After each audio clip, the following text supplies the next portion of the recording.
So I grew up in a traditional Catholic Filipino family, and growing up we called our grandparents Lolo and Lola. I was a junior in college when they passed, and I remember that year being one of the roughest years of my life. I think one of the saddest parts about Lola's funeral was watching Lolo sitting in a wheelchair, sitting next to her just crying and praying, and I think that's when we all knew that he wouldn't have much more time. He wouldn't be lasting much longer. So over time, Lolo's health began to deteriorate, and he had an infection in his leg. He had his leg amputated.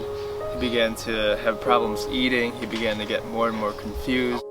Lolo was fighting for every single breath, but in the midst of all this suffering, he was surrounded by his family and his loved ones and the people that he cared about. I remember that there was a point where my mom realized that it was just time. So she gathered as many rosaries as she could, and we all as a family, surrounding his bed, prayed the Divine Mercy Chaplet.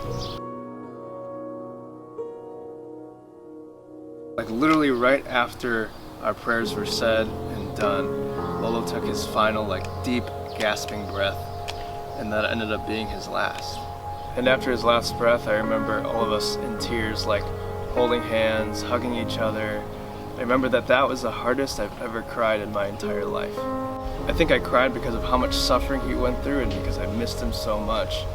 But I stopped suddenly. I even tried to keep crying because I thought that's what I was supposed to be feeling. But I stopped. And looking back, I think I stopped because I knew, I had an overwhelming sense that God was present.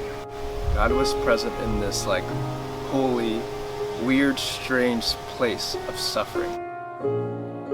So we're in this hospice, and it's dark and gloomy, and it's full of fear and brokenness and suffering. But that's just it.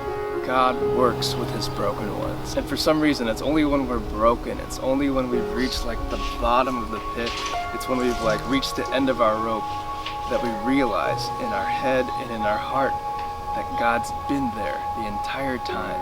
One of my favorite verses is in Genesis, and it's about Jacob, and it goes something like, "And then Jacob awoke from his sleep, and he said, 'Surely the Lord is in this place, and I was not aware of it.'" God is in this place. So praying the Divine Mercy Chaplet right before our Lolo's death, it united us with the Maker, the Creator. It took us to this higher place and made us aware of the love and grace that was everywhere, permeating every part of our lives.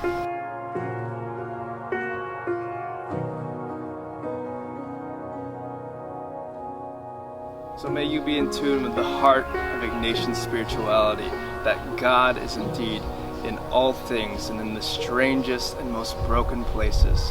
The question is, are you aware of it? Are you open to the grace that's surrounding you?